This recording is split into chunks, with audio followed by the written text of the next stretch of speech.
바울 사도가 이제 3차 전도 여행을 다 마쳤습니다. 그리고 그 일행과 함께 예루살렘으로 들어가는 모습들을 우리가 사도행전 21장부터 보게 됩니다.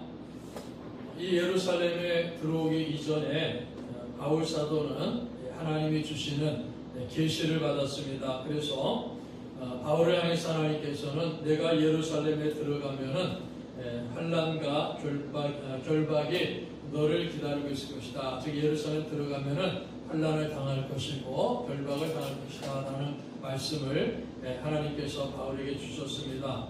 또 그뿐만이 아니라 예언하는 예언자들과 성령의 음성을 듣는 이런 사람들을 통해서 바울이 예루살렘 들어가면은 환난을 당하고 결박을 당할 것이다 라는 것을 계속해서 하나님께서 말씀해 주십니다. 그래서 예루살렘에 들어가면은 바울은 결박을 당할 것이다, 환난을 당할 것이다 라는 것을 여러 선지자, 예언자들을 통해서 말씀해 주셨습니다. 그럼에도 불구하고 바울 사도는 나의 달려갈 길과 주 예수께 받은 사명, 하나님의 은혜의 복음 증거하는 일을 마치려 하면은 나의 생명을 조금도 귀한 것으로 여기지 않겠다라고 단단하게 결심을 합니다. 그리고 예루살렘으로 당당하게 들어가는 모습을 사도행전 21장을 통해서 우리에게 가르쳐 주죠. 바울 사도가 사도행전 21장 17절을 보시면요, 예루살렘에 이르니 형제들이 우리를 기꺼이 영접하거늘 그랬습니다. 바울 사도와 우리라는 표현 속에서 의사 누가뿐만이 아니라 선교팀 모두가 됩니다. 선교팀 모두가 예루살렘에 들어갔습니다. 예루살렘 들어갔을 때 형제들이 우리를 기꺼이 영접하거늘 그랬어요. 예루살렘에 있는 그리스도인들이 형제라는 이런 표현을 통해서 아주 대단히 영적으로 친밀한 이런 관계를 유지하고 있다는 것을 보여줍니다. 예루살렘에 도착하니까 예루살렘 교회 형제들이 기다리고 있습니다. 바울이 오는 그 모습을 듣고 그 소식을 듣고 나가서 오는 바울을 기쁘게 환영하며 맞이하고 있습니다. 자, 그리고 그 다음 날이 됐을 때 바울 사도와 그 선교팀들을 당시 예루살렘 교회의 지도자였던 야고보와 장로들에게 데리고 와서 소개를 했다 했죠. 18절에 보시면 그 이튿날 바울이 우리와 함께 야고보에게로 들어가니 장로들도 다 있더라. 야고보에게 들어갑니다. 장로들도 다 있다 그랬죠. 자, 여기서 야고보는 사도 야고보가 아닙니다. 사도 야고보는 사도행전 12장 2절에 보면은 순교를 당합니다. 사도 중에 야고보 사도가 있지 않습니까? 이 야고보 사도는 사도행전 12장 2절에 일찍 예루살렘에서 순교를 당하고 순교당했습니다. 그래서 오늘 성경에서 말하고 있는 이 야고보는 사도 야고보가 아니라 예수님의 육신의 동생인 야고보입니다. 물론 처음에는 자신의 육신형인 예수님을 구원자로 메시아로 믿지 않았지만은 예수님이 십자가를 지시고 죽으시는 모습을 목격하고 또 부활하신 모습을 목격하고서는 예수님을 믿고 교회의 지도자가 되었다라는 것을 보여주죠. 그래서 이 야고보는 초대교회 지도자로서 아주 귀한 사역들을 감당하고 특별히 야고보서를 기록해가지고 성령의 감동 속에 야고보서를 기록해서 어느 우리들에게도 야고보서를 우리가 읽을 수 있고 또 깨달을 수 있도록 그렇게 귀한 사역을 감당하는 사람입니다. 자, 그래서 이 야고보와 장로들이 알지 않습니까? 이 장로들이 이미 예루살렘 교회는 많이 있다는 말입니다. 한 예루살렘 교회가 한 2만 명 이상이 모이는 교회가 되었어요. 그러니까 굉장히 많은 사람들이 그리스도인이 되었다는 말입니다. 자, 그래서 그 많은 그리스도인들을 지도하고 영적으로 목양하고 잘 인도할 그런 장로들, 특별히 감독들을 많이 있었다라는 것을 우리가 볼 수 있습니다. 바울 사도와 선교팀이 이제 3차 선교를 다 마치고 예루살렘에 들어갑니다. 그 예루살렘 들어가서 야고보와 또 장로들 또 많은 그리스도인들에게 이방인들이 우리가 복음을 전할 때 많은 이방인들이 복음을 듣고 하나님께로 돌아왔습니다라는 선교 보고를 합니다.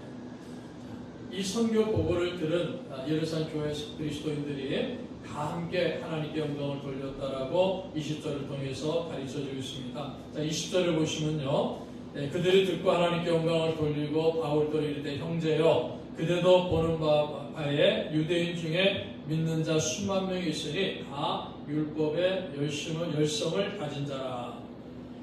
바울의 선교 보고를 듣고서 모든 사람들이 하나님께 영광을 돌렸어요. 자, 그런데 하나의 문제가 있다라는 사실을 바울에게 알려주고 있습니다. 형제여 그대도 보는 바와 같이 유대인 중에 믿는 자가 수만 명이 있다. 그러니까 이미 예루살렘 교회 안에는요 많은 유대인들이 예수님 믿는 거예요. 그런데 이 수만 명이 있는데 이 수만 명이 다 율법의 열성을 가진 자들이다 그랬습니다. 예루살렘에 예수를 믿는 사람들이 수만 명이 있다는 게 그러니까 그만큼 예루살렘 교회가 크게 성장했다는 거죠. 수만 명이 모이는 그런 교회로 성장했다는 것입니다. 야고보가 그 예루살렘 교회의 지도자죠. 그리고 많은 장로들이 세워져 있는 그런 교회다라는 것을 볼 수 있습니다. 자, 그런데 문제가 무엇이냐면은 그들 가운데 많은 사람들이 율법의 열성을 가진 사람들이다라는 겁니다. 자, 율법의 열성을 갖고 있기 때문에 바울에 대해서 오해를 하고 있다는 거예요. 그 오해를 하고 있는데 그 오해 내용이 무엇이냐면은 21절을 보시면요 이렇게 기록하고 있어요. 자, 우리가 말하는 이대로 하라. 21절 내가 이방에 있는 모든 유대인을 가르치되 모세를 배반하고 아들들에게 할례를 행하지 말고 또 간섭을 지키지 말라 한 다음을 그들이 들었도다 그랬어요. 자, 바울이 오니까는 많은 수만 명이 되는 많은 그리스도인들이 예루살렘에 있는데 그들이 율법의 열성을 가진 사람들이지 않습니까? 그런데 그들이 내가 이방에 있는 모든 유대인들을 가르치되 그러니까 이방에 있는 모든 유대인들을 가르치되 모세를 배반하고 아들들에게 할례를 행하지 말고 또 간섭을 지키지 말라 했다. 그러한 오해를 하고 있다는 겁니다. 그런 잘못된 소문을 들었다는 거죠. 그 소문의 내용이 뭡니까? 바울이 이방에 있는 유대인들에게 모세 율법을 가르치지 말아라. 율법을 배반했다라는 거예요. 유대인들을 가르치는데 모세를 배반하고 율법을 배반했다는 거예요. 그러니까 율법을 가르치지 않았다는 거예요. 율법을 지키지 않아도 된다. 이렇게 바울이 가르쳤다는 거죠. 또 아이들에게 할례를 하지 못하겠다는 겁니다. 할례를 베풀지 말아라. 아이들에게 할례를 베풀지 말아라. 이렇게 가르쳤다는 겁니다. 율법의 규례를 지키지 말아라. 이렇게 가르쳤다는 거죠. 자, 그래서 이러한 소문을 유대인들 가운데 그리스도인들이 듣고 있는 거예요.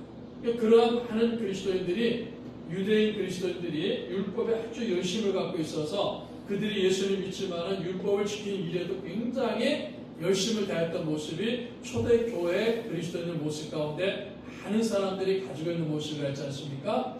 자, 그래서 예루살렘 교회가 이 문제 가지고 모여서 공식적으로 회의까지 열정되었습니다. 근데 지금 이 시간에도 정말 많은 그 수만 명의 유대인들이 율법에 열심을 갖고 있기 때문에 바울에 대해서 잘못된 소문을 듣고 오해를 하는 거예요. 자, 그래서 이제 교회 지도자들이 야고보를 비롯한 지도자들이 많이 생각해 보니까 바울이 와서 선교 보고를 해가지고 하나님께 영광을 돌린다. 그런데 이제 율법의 문제가 있으니까는 이제 바울이 예루살렘에서 이 율법 문제 때문에 어려움을 당할 것이 분명하다 하는 생각을 이제 야고보와 교회 지도자들, 장로들이 하게 된 겁니다. 자, 그래서 이 교회 예루살렘 교회 지도자들이 바울에게 대안을 제시하는 거예요. 자, 우리 가운데 서원한 사람이 네 사람이 있다. 이 나시리로 서원한 사람입니다. 주님을 위해서, 교회를 위해서, 하나님을 위해서 내가 끝까지 죽기까지 헌신하고 충성하겠습니다. 이렇게 서원한 사람이 네 사람이 있다는 겁니다. 그래서 이 네 사람을 바울 사도에게 말합니다. 내가 돈을 들여가지고 비용을 대가지고 이 사람들이 결례를 행하는 것을 도와줘라. 예루살렘 성전에서 깨끗이 하는 의식을 행하는 즉 결례를 행하는 것을 도와주라. 그러면은 바울에 대해서 잘못된 소문을 듣고 의심하는 많은 사람들이 지켜보고 있단 말이에요. 그래서 바울이 행하는 이런 모습을 보면서 아하, 우리가 들었던 소문이 헛소문이었구나, 잘못된 소문이었구나. 바울 사도가 율법을 대청하는 사람이 아니라 율법을 준수하고 율법을 중요하게 여기는 사람이구나 하는 것을 알게 될 것이다. 그래서 그런 대안을 제시하는 거예요. 자신들이 들어왔던 바울에 대한 소문이 사실과 다르다는 것을 알게 될 것이기 때문에 이렇게 행하면 좋겠다 하고 바울에게 대안을 제시했습니다. 그래서 바울 사도가 그 제안을 듣고서 그 제안을 따릅니다. 23절에 우리가 말하는 이대로 하라. 서원한 네 사람이 우리에게 있으냐면서 말하는 대로 하라는 거예요. 그들을 데리고 함께 결례를 행하고 그들을 위하여 비용을 내어 머리를 깎게 하라. 그러면 모든 사람이 그대에 대하여 들은 것이 사실이 아니고 그대도 율법을 지켜 행하는 줄로 알 것이다. 그랬어요. 보면서 바울이 우리가 들은 소문하고 다르구나. 바울도 율법을 지켜 행하는 사람이다 하는 것을 알게 될 것이니까 그렇게 하라 이렇게 권면하는 겁니다. 그러면서 25절에 주를 믿는 이방인에게는 우리가 우상의 제물과 피와 목매어 죽인 것과 음행을 피할 것을 결의하고 편지하였느니라. 예루살렘 공의회가 결의한 내용이죠. 그러니까 이 결의한 내용을 이 예루살렘 교회는 잘 준수하고 있다는 거예요. 이방인들이 예수 믿고 그리스도인이 되었을 때 이방인들이 그리스도인이 되었을 때 할례 행하는 것을 강요하지 말라는 거예요. 자, 잘못된 유대인들은 예수 믿는 것만 가지고 구원받는 것이 아닙니다. 하나님께 가는 것이 아닙니다. 우리가 예수 믿고 할례를 행해야 된다. 이렇게 주장했단 말이에요. 그런데 예루살렘 공의회는 아닙니다. 할례를 행하는 것은 이방인들에게 할례를 행하는 것은 옳지 않은 겁니다. 오직 이방인들도 그렇고 유대인들도 그렇고 예수 그리스도 믿는 믿음으로만 구원받습니다. 그것을 분명하게 성령의 감동에서 결정했다. 그리고 이방인들이 그리스도에 될 때는 우상의 제물과 피와 목매어 죽인 것과 음행을 피하라. 그러니까 삶을 고쳐나가라는 거예요. 새롭게 하라는 겁니다. 그러니까 지금까지 살아왔던 우상을 숭배하고 잔인하게 살아가고 음행을 행했던 그런 죄들을 피하라는 겁니다. 그걸 버리라는 거예요. 그러한 것을 버리는 것은 예수 믿는 사람이기 때문에 거룩한 삶을 사는 모습을 갖기 위해서 그런 것들을 버려야 된다. 그것을 준수하고 있다는 것을 가르쳐줘요. 예수 믿는 이방인들에게도 이런 내용을 자기들도 예루살렘 교회가 분명히 편지했다는 거죠. 자, 그래서 바울 사도가 이 예루살렘 교회 지도자들이 권면한 그 말을 듣는 겁니다. 그래서 바울 사도가 네 사람을 데리고 함께 예루살렘 성전에 들어갑니다. 결례를 행합니다. 각 사람 위해서 제사 드릴 때까지 결례의 만기가 될 때까지 그곳에서 함께 하면서 그 결례 의식을 다 동참합니다. 예루살렘 교회 지도자 요청하는 대로 다 행하는 거예요. 자기가 갖고 있는 돈을 들여가지고 나시린의 서원에 대한 결례를 다 행하게 합니다. 결례가 다 끝나기까지 그들과 함께 있는 이런 모습을 대로 보여주면서 율법을 준수하는 모습을 보여주는 겁니다. 바울 사도는 예루살렘에 들어가기 전에 이미 예루살렘에 들어가면서 죽음까지도 각오한 사람입니다. 그러니까 이 바울 사도는 예루살렘에 들어가고요 환영받는 것을 생각하지 않습니다. 어떤 좋은 일이 일어날 것이다. 그것을 기대하지 않는 거예요. 예루살렘에 들어가면요 환난이 있습니다. 핍박이 있습니다. 결박이 있습니다. 그걸 누구보다도 잘하는 사람입니다. 내가 예루살렘 들어가면 나는 첩보될 것이다. 결박을 당할 것이다. 그걸 누구보다도 잘 알는 사람이 바울 사도입니다. 그런데 바울이 갖고 있는 관심은 오직 한 가지입니다. 예수 믿는 거예요. 유대인들이 자기가 예루살렘 들어가면은 그 예루살렘에 있는 유대인들이 전하는 복음을 듣고 예수를 믿는 것, 그거에만 관심 있는 사람이에요. 그 일을 위해서라면, 예수를 믿을 수만 있다면 어떠한 어려움이 있다 한다 할지라도 바울은 그 길을 간다는 겁니다. 그래서 바울은 선교의 대원칙을 갖고 있다고 했죠. 어떤 원칙입니까? 이방인에게 복음을 전할 때는요, 이방인처럼 복음을 전할 겁니다. 이방인처럼 살아가는 거예요. 유대인들에게 복음을 전할 때는요, 유대인으로 살아가는 겁니다. 이것이 바울이 갖고 있는 철학이라는 거예요. 그 바울은 나는 죽어도 주를 위해서 죽습니다. 살아도 주님을 위해서 삽니다. 이것이 바울의 삶의 자세가 되는 것이고, 이 바울이 선교의 자세가 된다 하는 사실을 이미 사도행전을 통해서 우리가 살펴봤습니다.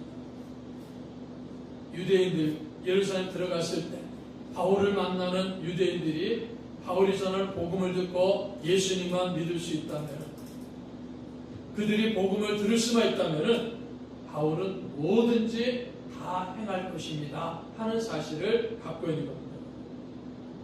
한 영혼이라도, 한 사람이라도 구원받을 수 있다면요, 바울, 나는 머리를 깎겠습니다. 그래서 실제로 머리도 깎지 않습니다. 모든 것을 다 하겠다는 거예요. 그래서 여러분, 우리가 사도행전을 보면요, 바울은요, 음식도 내가 복음을 전하고 한 영혼이라도 구원할 수 있는 길이 있다면요, 어떤 음식도 다 먹겠다는 거예요. 또 어떤 음식은 아예 안 먹겠다는 겁니다. 내가 복음을 전하고 그 복음을 듣는 영혼인이 구원받는 일이 있다면은, 그들이 원하는 음식은, 그들이 먹기를 원하는 음식이 있다면 내가 다 먹겠다는 거예요. 그들이 먹지 않기를 원하는 그런 음식이 있다면은 바울은 그 음식을 내가 아무리 좋아해도 먹지 않겠다는 겁니다. 그런 각오와 결단한 사람이에요. 그러니까 유대인들이 먹지 않는다 하는 음식은 바울이 유대인들에게 복음을 전할 때 안 먹는 거예요. 이방인들이 먹는 음식은, 이방인들이 좋아하는 음식이 있는데 그 음식은 바울이 정말 먹기가 힘든 음식이란 말이에요. 그래도 불구하고 그 이방인들에게 복음을 전하고 그 이방인들이 예수 믿고 구원받는 길이 있다면은 자기가 먹기 힘든 음식이란다 할지라도 그 음식을 기꺼이 먹겠다, 이런 선교의 자세를 갖고 있는 사람이 바울이다 하는 사실을 성경으로 가르쳐 줍니다. 한 영혼을 구원할 수 있다, 한 영혼에게도 복음을 전할 수 있다. 바울 사도는 오직 복음에 사로잡힌 사람이고 예수님께 사로잡혀 있는 그런 사람이다라는 것을 성경은 우리에게 가르쳐줍니다. 자, 여러분, 우리가 이 모습을 보면서 우리는 믿음의 삶을 살면서 복음보다 더 중요하게 생각하는 것이 얼마나 많습니까? 예수님보다 더 중요하게 생각하는 것이 너무 많아요. 어떨 때는 물질이 더 중요합니다. 어떨 때는 명예가 더 중요합니다. 자존심이 더 중요합니다. 가족이 더 중요합니다. 이런 모든 것이 내가 너무 중요한 것이 많다 보니까는 이 복음에 대해서 온 힘을 쏟지 못하고 예수님에 대해서 온 힘을 쏟지 않는 이런 모습들을 우리가 갖고 있다라는 것을 오늘 이 아침에 볼 수가 있습니다. 바울은요, 복음을 위해서라면, 주님을 위해서라면요, 자기 자신은 아무것도 아닙니다, 이런 믿음을 갖고 나가는 사람입니다. 자, 그래서 이제 그리스도인들이 수만 명이 되는 예루살렘 그리스도인들이 바울이 성전에 들어가서 결례를 행하는 그런 어떤 모습을 같이 동행하고, 그리고 자기 직접 돈을 들여가지고요, 사람들의 결례를 행하게 하고 머리를 깎게 하는 이런 모든 모습을, 율법을 준수하는 모습을 보면서, 아, 우리가 바울에 대해서 오해했구나, 우리가 바울에 대해서 잘못 생각했구나, 이렇게 하면서 교회가 복음에 대해서 더 중요하게 생각하고 있는 이런 모습을 보게 됩니다. 자, 그런데 이제 문제가 발생합니다. 27절을 보십시오. 그 이래가 거의 참에 아시아로부터 온 유대인들이 성전에서 바울을 보고 모든 무리를 충동하여 그를 붙들고, 자, 그 결례 기간에 아시아로부터 예루살렘에 오는 유대인들이 있단 말이에요. 명절을 지키기 위해서 아시아 각 나라에 흩어져 있다가 예루살렘 온 유대인들이, 이 말하는 유대인들은 복음을 믿지 않는 사람들이죠. 예수를 믿지 않는 사람들입니다. 성전에서 바울을 보는 거예요. 저 바울이 왜 예루살렘 성전에 와 있어? 저 바울이 왜 예루살렘 성전에 들어와 있어? 또 우리를 유혹하기 위해서, 또 소란스럽게 하기 위해서 온 거 아니냐? 이렇게 하면서 그 예루살렘 성전에 있는 사람들을 충동시킵니다. 그래서 바울을 붙잡았다 그랬어. 외치되 이스라엘 사람들아 도우라. 이 사람은 각지에서 우리 백성과 율법과 이곳을 비방하여 모든 사람을 가르치는 그 자인데 또 헬라를 데리고 성전에 들어가서 이 거룩한 곳을 더럽혔다 하니. 자, 이 사람들 어떻게 합니까? 외치되 이스라엘 사람들아 도우라 그랬어요. 예루살렘 성전에 가서 바울이 있는 것을 보면서 사람들을 충동하는 거예요. 외칩니다. 소리를 지르는 겁니다. 이스라엘 사람들아 도우라. 우리를 도와달라는 거예요. 우리 말을 따르라는 겁니다. 자, 이 바울에 대해서 얘기합니다. 그들이 선동하는 거예요. 바울 사도가 한마디로 말해서 모세의 율법을 정면으로 개정한 사람이다라는 겁니다. 우리 백성과 율법과 이곳을 비방했다는 겁니다. 각처에서 가는 곳곳마다 율법을 배반했고 우리를 비난했다는 겁니다. 유대인들을 비난하고 율법을 준수한 유대인들을 비난하고 모세의 율법을 배반한 이런 사람이다라는 겁니다. 또 그뿐만이 아니라 헬라인을 데리고 성전에 들어가서 이 거룩한 곳을 더럽혔다. 이방인을 성전에 데리고 들어가서 거룩한 성전을 더럽혔다. 이 두 가지 내용을 가지고 충동질을 하고 있다는 겁니다. 자, 그러니까 우리가 이제 잘 보십시오. 바울에 대해서 나쁜 소문을 낸 사람들이 누구라는 겁니까? 바로 이러한 사람들이라는 겁니다. 바울에 대해서 나쁜 소문을 낸 사람, 그러니까 교회 안에도 이 소문이 들어온 거예요. 그러니까 예루살렘 교회 안에도 바울 사도가 각처에서 복음을 전하면서 모세 율법을 배반하고 있지 않느냐? 율법을 지키지 않아도 된다 그렇게 말하고 있지 않느냐? 할례를 행하지 말라 그렇게 말하고 있지 않느냐 하면서 그 잘못된 소문이 전달됐다는 거예요. 자, 이 사람들이 이런 나쁜 소문을 내갖고 예루살렘에서 성전에서 바울을 딱 보면서 사람들을 충동하는 겁니다. 무리들을 선동합니다. 그래서 바울을 죽이려고 했다라는 것을 보게 됩니다.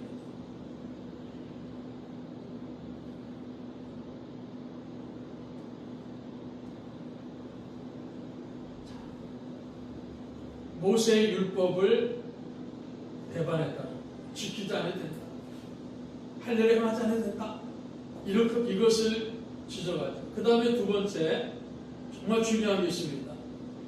이방인을 하나님의 성전에 데리고 와서 거룩한 곳을 훼손했다는 겁니다. 이방인을, 헬라인을 데리고 성전에 데리고 와서 이 거룩한 곳을 더럽혔다. 예루살렘 성전에 거룩한 곳을 더럽혔다니까요. 이 이야기를 듣는 유대인들이 머리가 돌아가는 거예요. 요즘 우리 그런 말하는 꼭지가 돌았다 그러잖아요. 미쳐버리는 거예요. 어떻게 헬라인을 성전에 데리고 와갖고 그 이방인의 뜰 바깥에만 있어야 되는 뜰 안에만 있어야 되는데 이 거룩한 곳 성전까지 헬라인을 데리고 들어와서 하나님의 것이 이 거룩한 성전을 더럽혔느냐 이 얘기를 하니까요 듣는 사람들이 화가 나는 거예요. 폭발하는 겁니다. 그런데 29절을 보십시오. 29절 이렇게 말합니다. 이는 그들이 전에 에베소 사람 드로비모가 바울과 함께 시내에 있음을 보고 바울이 그를 성전에 데리고 간 줄로 생각함이로라. 바울이 헬라인 드로비모를 에베소 사람의 드로비모를 예루살렘 성전에 들어간 것이 아니에요. 데리고 들어간 것이 아니에요. 그냥 예루살렘 시내에 있었단 말이에요. 그런데 시내에 있었던 그 모습을 보고서 성전에 들어갔다라고 거짓말하면서 사람들을 선동하는 거죠. 잘못된 선동을 하는 거죠. 이 잘못된 선동을 함으로 사람들이 그냥 분노가 폭발해갖고 야! 저 바울 당장 잡아 죽여야 된다. 하나님의 거룩함을 훼손했다. 신성을 모독했다. 그래서 저 바울을 죽여야 된다. 이렇게 사람들이 선동당해가지고요. 고래고래 수함을 소리를 질러가면서 바울에게 위해를 가하고 있다. 그래서 온 성이 소동이 일어났어요. 31절에 보십시오. 30절에 그 온 성이 소동하여 백성이 달려와 모여 바울을 잡아 성전 밖으로 끌고 나가니 문들이 못 닫히더라. 성전의 가까이로 끌고 나가는 거예요. 바울을 잡아가지고. 예를 들어 성전에 문이 닫히고 그들이 그를 죽이려 할 때 31절에 그들이 그를 죽이려 할 때 이 사람들이 흥분해갖고 바울을 죽이려 할 때입니다. 온 예루살렘이 요란하다는 소문이 군대의 천부장에게 들립니다. 이제 바울을 향해서 막 돌을 들어갖고 죽이려는 거예요. 아마 여러 살 돌도 던졌을 겁니다. 온 성이 소동할 백성이 달려와 모여가지고 바울을 잡아 성전 밖으로 끌고 나갑니다. 그리고 바울을 죽이려 합니다.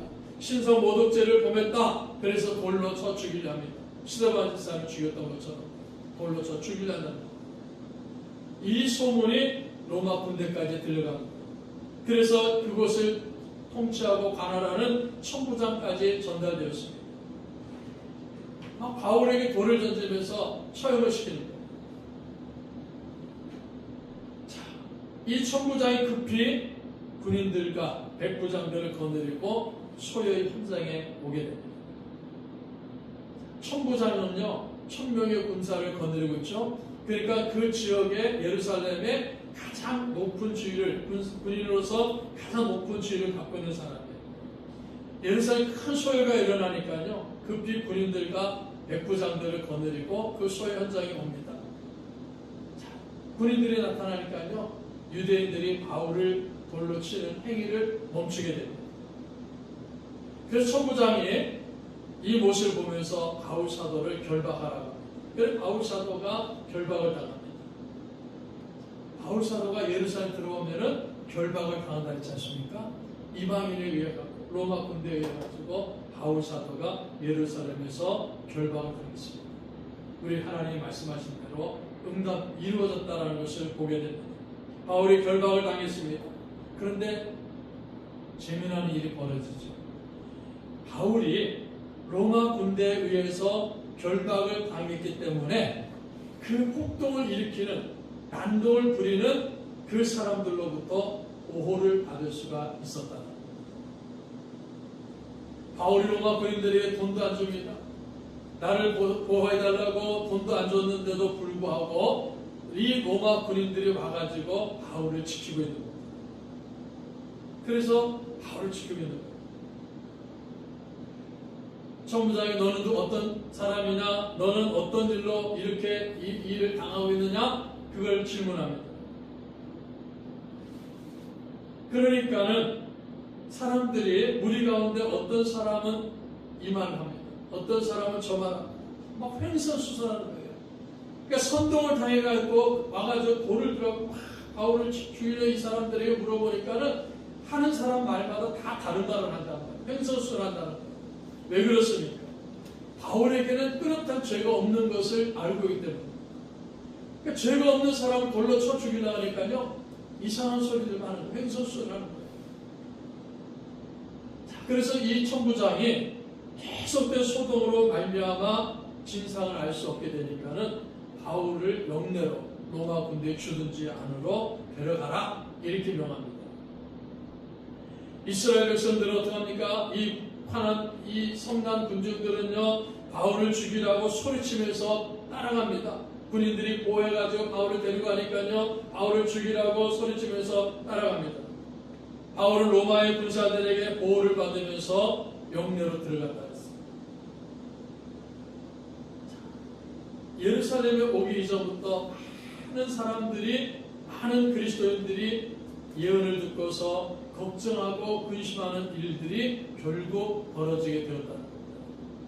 바울은 이제 이방인들, 로마 군인들에게 체포가 돼가지고 결박을 당했습니다. 체포를 당해가지고 결박을 당해가지고 영내로 끌려 들어가면서 바울은 천부장에게 당신에게 내가 말해도 됩니까? 이렇게 물어보는 거예요. 내가 당신에게 말을 해도 좋습니까? 질문해도 좋습니까? 이렇게 질문하니까는요, 천부장이 바울에게 그래? 너가 헬라 말을 아느냐? 이렇게 질문합니다. 37절을 보십시오. 바울을 데리고 영내로 들어가려 할 그때 바울이 천부장이 이르되 내가 당신에게 말할 수 있느냐 하니 이르되 내가 헬라 말을 아느냐? 그러니까 바울이 천부장에게 당신에게 말 좀 해도 됩니까? 이렇게 질문하는 거예요. 그러니까 천부장이 당신 헬라 말 할 줄 알아? 무슨 뜻입니까? 지식이 있는 사람입니까? 이 말이에요. 당시 헬라 말 할 줄 아는 사람이라는 것은 헬라의 지식을 갖고 있는 사람이에요. 그러니까 당신이 지식이 있는 사람입니까? 지혜로운 사람입니까? 이렇게 물어봅니다. 그러면서 38절을 보십시오. 그러면 내가 이전에 소위를 일으켜 자객 4,000명을 거느리고 광야로 가던 애굽인이 아니냐. 자, 무슨 말입니까? 이전에 난을 일으켜서 4,000명을 거느리고 광야로 가던 애굽 사람이 아니냐 이렇게 질문하는 거예요. 천부장이. 자, 이 천부장이 말하는 애굽 사람은요, 애굽인은 벨리스라는 사람이 로마의 총독으로 유대 지역을 다스릴 때 기원 후 50년에서 60년 동안, 60년까지 10년 동안에 벨리스가 총독이었습니다. 자, 이때 있던 사람이었는데 역사가 요세푸스의 기록에 보면요, 요세푸스는 이렇게 기록합니다. 이 애굽 사람을 애굽의 거짓 선지자다 이렇게 묘사합니다. 자, 이 사건이 지금 바울이 예루살렘에 결박당하기 한 3, 4년 전에 이 애굽 사람이 자기 수하들 한 4,000명을 거느리고 예루살렘에 들어옵니다. 그래서 막 유대인들을 핍박하는 거예요. 그리고 감람산에 가서 자기가 명령하면은 예루살렘 성벽이 무너질 것이다. 이래서 성벽이 무너질 것이고 우리가 로마인들을 이길 수 있다. 이렇게 약속하면서 이스라엘 백성들을 탄압하면서 막 선동했던 사람이 이 애굽인이라는 거예요. 이제 가짜 거짓 선지자다 이렇게 기록하고 있습니다. 자, 그래서 예루살렘을 탈환할 수 있다면서 유대인들에게 막 희망을 불어준다. 한편으로 유대인들을 억압하고 탄압하면서 그런데 로마 총독 이 벨리스와 로마 군대에 의해 가지고 괴멸을 당해버립니다. 그 인구 인원들이 다 괴멸당하고 그 애굽 사람은 어디로 살그머니 사라져버려요. 그래서 로마 군인들이 찾아도 찾지 못한 겁니다. 자, 이 총부장을 보니까는 바울이 그 애굽 사람이 아니냐 이렇게 보는 거예요. 애굽 사람이 와가지고 유대인들을 막 선동해가지고 로마에 대항하게 만들어놨는데 로마 군인들에 의해서 괴멸을 당하고 많은 유대인들이 학살당했단 말이에요. 그런데 이 애굽 사람은 슬프고 도망가 버렸어요. 그런데 어느 날 3년이 지나고 한 사람이 나타났는데 그 사람을 향해서 유대인들이 막 난동을 부리고 돌로 쳐 죽이려고 그래요.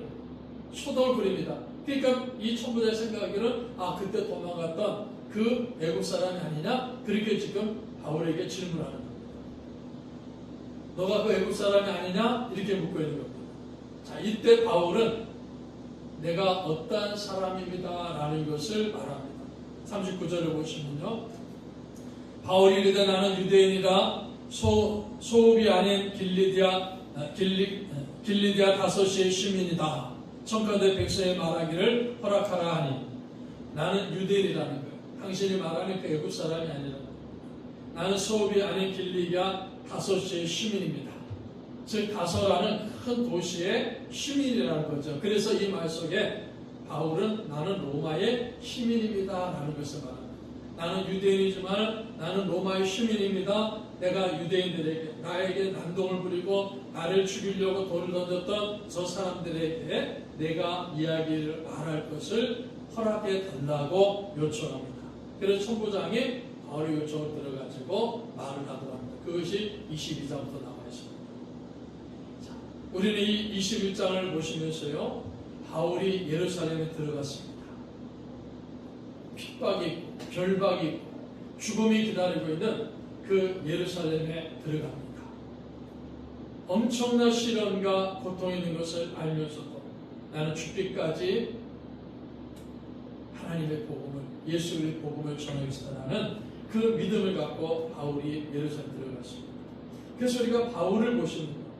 바울이 예수님을 만난 이후에 늘 하나님과 함께하는 삶을 사는 바울의 모습을 성경을 통해서 보게 됩니다. 자, 하나님이 함께 하시기 때문에 우리 주님이 함께 하셨기 때문에 바울은 어떠한 어려움을 당하고 고난을 당하는 그 현장 속에서도 당당하게 예수 그리스도를 증거하는 모습을 사도행전을 통해서 우리에게 보여줍니다. 어떤 어려움을 경험한다 할지라도 당당하게 예수 그리스도를 증거합니다. 당당하게 복음을 전합니다. 그리고 당당하게 승리합니다. 왜 그렇습니까? 바울은 항상 나와 하나님이 함께 하십니다. 나와 주님이 함께 하신다라는 이런 믿음을 갖고 있습니다. 하나님이 함께 하시기 때문에, 주님이 함께 하시기 때문에 내가 비록 예루살렘에 들어간다 할지라도 거기서 결박을 당하고 환난을 당하고 심지어 죽음까지 당한다 할지라도 나는 당당하게 예루살렘 들어가서 한 사람에게라도 복음을 전하겠습니다. 그거 바울의 모습이에요. 승리하는 바울의 모습을 오늘 사도행전 21장은 우리에게 가르쳐줍니다. 바울에게는 항상 하나님이 나와 함께 하십니다. 항상 주님이 나와 함께 하신다는 그 믿음이 있습니다. 그 믿음이 있었기 때문에 어떤 시련과 환난 속에서 그는 승리할 수 있었다는 사실을 성경은 우리에게 가르쳐줍니다. 자, 그래서 오늘 시간 우리 성도님들 한 분 한 분마다 하나님이 항상 나와 함께 하십니다. 우리 예수님이 나와 항상 함께 하신다는 믿음을 갖는 우리 성도들이 되시기를 축복합니다. 아멘. 하나님이 항상 나와 함께 하십니다. 예수님이 항상 나와 함께 하십니다. 그래서 이 믿음을 갖고 있으면요, 하나님은 항상 나와 함께 하시고 우리 주님이 나와 항상 함께 하십니다라는 이 믿음을 갖고 있으면요, 우리가 어떤 어려움을 당한다 할지라도 기뻐합니다. 감사합니다. 어떤 고난이 있다 할지라도 좌절하지 않고 낙심하지 않고 우리에게 나에게 주신 사명을 잘 감당하면서 승리하는 삶을 살 수 있다는 겁니다. 그 믿음을 바울이 갖고 있는 것이고 바울의 선교팀이 갖고 있는 것이고 그 믿음을 오늘 이 아침에 저와 여러분이 갖기를 우리 주님이 원하고 계시는 겁니다. 항상 하나님 나와 함께 하십니다. 항상 주님이 나와 함께 하십니다라는 이 믿음을 가지시고 어떤 어려움 속에서도 하나님의 은혜 안에서 기뻐하고 즐거워하고 감사하면서 주신 사명을 잘 감당하는 우리 교회가 되고 우리 성도들이 되시기를 주님의 이름으로 축복합니다.